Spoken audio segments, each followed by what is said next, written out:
अ, madam, किसका question है? अ, madam, Rahu की महादशा का बता दें। देखो, राहु की महादशा 18 साल की होती है। और राहु की महादशा चाहे आपकी कुंडली में राहु अच्छा हो, चाहे आपकी कुंडली में राहु पूरे प्लेसमेंट में हो। पर दोनों स्थिति में व्यक्ति को मानसिक अशांति होती है।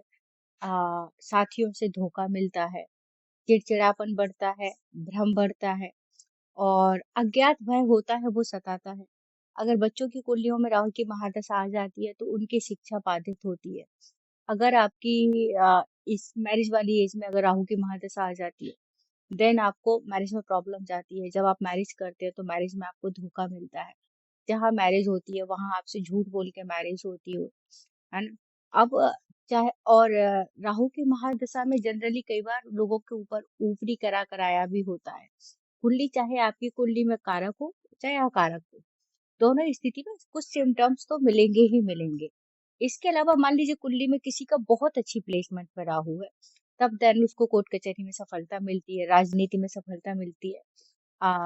लेकिन उसके बाद भी मानसिक अवसाद, चिड़चिड़ापन, धोखा, ये सब राहु और कोर्ट कचहरी के चक्कर या सरकार से हानि, ये राहु की महादशा में जनरली सबके साथ होता है। राहु की महादशा का पहला साल, छठवां साल और आठवां साल व्यक्ति को बहुत परेशान करता है। और मैंने देखा है बहुत सारी कुंडली में, इवन मेरी भी जब राहु की महादशा हुई, कि जब आखिरी साल राहु की महादशा का होता है तो राहु के अब आखिरी के 2 या 3 साल बचते हैं, तो भी अब मान लीजिए आपका 14, 15, 16, 17, 18 साल, 4 साल वो, तो पहला साल, छठा साल, आठवां साल, ये हर व्यक्ति का बुरा जाता है राहु की महादशा में। राहु अगर किसी की कुंडली में लग्न में होता है तो भय होता है, उसको अज्ञात भय होते हैं और व्यक्ति एल्यूजन में जीता है। और वो अपनी हैसियत से भी ज्यादा कई बार ख्वाब देखता है जो कि पूरे नहीं होते। और राहु आपके 11th में है तो बहुत अच्छा माना जाता है, राहु आपके 3rd हाउस में है तो बहुत अच्छा माना जाता है, राहु आपके 6th हाउस में है तो अच्छा माना जाता है। राहु दशम का राहु कहा जाता है कि पॉलिटिक्स में अच्छी सफलता देता है, व्यक्ति को रातों रात फेमस कर देता है। पर इस सब के होने के बाद भी जो भी मैंने राहु से रिलेटेड आपको बताया कि उसमें चिड़चिड़ापन बढ़ेगा, धोखा होगा, मति भ्रम होगा, क्रोध होगा, कोर्ट कचहरी के चक्कर होगा, अज्ञात भय होगा, ये सारी चीजें राहु की महादशा में पेटेंट है, ये होंगी ही होंगी हर व्यक्ति के साथ, किसी के साथ कम होगा। इसमें जो मैं बात कहती हूँ कि आदमी खोएगा क्या, जो उसके पास होगा। तो जितना आपके पास है वो आप उस राहु की महादशा में उससे संबंधित आपको समस्या होती ही है। अब ये तो मान लीजिए राहु की सारी महादशा के मतलब आपको सिम्टम्स मैंने बता दिए। अब इसके बाद अगर राहु आपके 7th में है, राहु आपके लग्न में है, ये मैरिज को भी खराब करता है।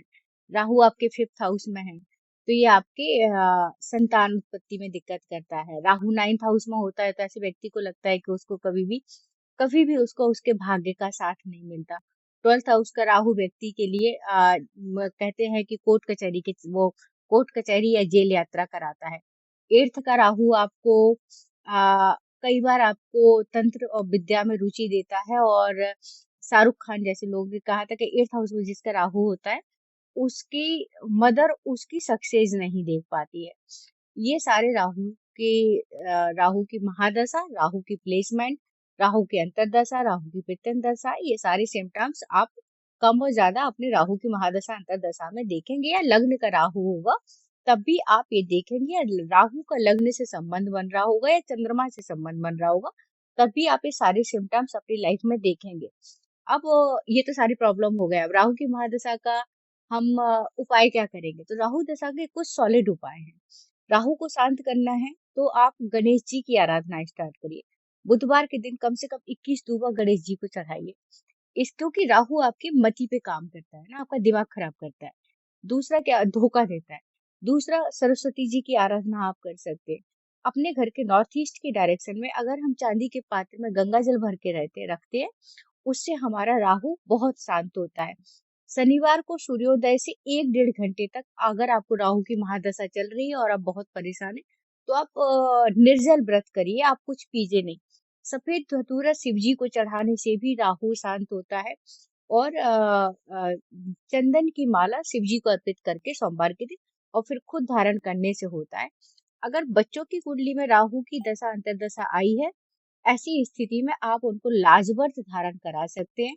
पर अगर मान लीजिए आपकी कुंडली में लग्न में राहु है, अब आपकी कुंडली में लग्न में राहु है तो आप हमेशा परेशान रहेंगे, क्योंकि वो आपको महादशा जैसा ही जीवन पर्यंत फल देगा। उसका इलाज है कि आप एक तो गणेश जी की आराधना करें, सरस्वती जी के बीज मंत्र ऐम का जाप करें प्रतिदिन। सायंकाल के बाद मतलब सूर्यास्त के बाद आप कभी भी कोई भी डील ना करें, कोई भी निर्णय ना लें, और अपना जो आपका डेली रूटीन है वो हमेशा एक सा रखें।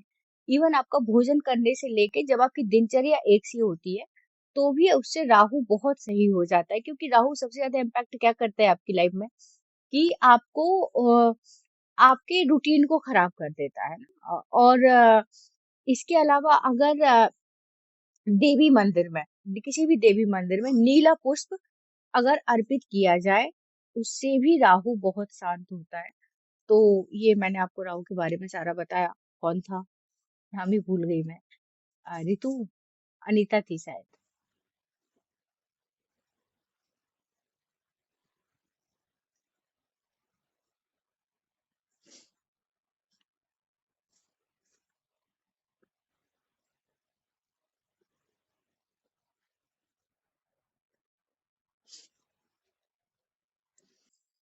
ओके।